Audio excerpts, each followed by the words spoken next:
Bosgarren aldia da, aurten Fersegolik arrasateko egoitzan antolatzen degula.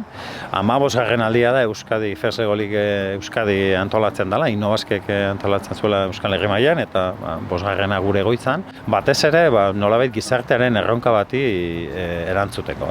Guk batez ere gure gazteak nahi dituguna da gure inguruan teknologia era berritzaile batean erabiltzea gure gizarteko erronkei erantzuteko. Oso garrantzitsua da ekimen honetan Bolondresen papela, beraz, herritar guztiei gonbidatzen dotza hau parte hartzera eta rol ezberdinen bitartez, parte hartzera. Orduan, jakin rol ezberdinak dauzela, ez dela bihar profil zehatzik, naiz eta zientzia, teknologia, matematikan inguruan hitz egin, ez dela bihar profil horretako pertsona bat, baizik eta, edozeinek parte hartu leikela, formazio txiki batzuk badauzela hortan laguntzeko eta ongi etorriak diela egun honetan, balik eta politzen aitzeko danon artean.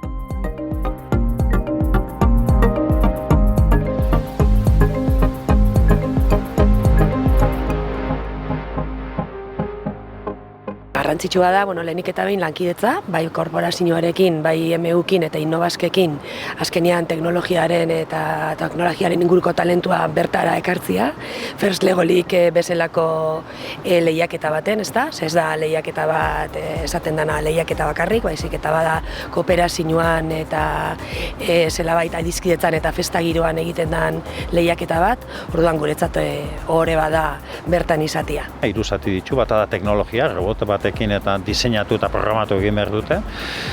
Beste erronka erreal baten inguruan soluzio batzuk planteatu behar dituzte eta soluzio berritzaile batzuk planteatu behar dituzte.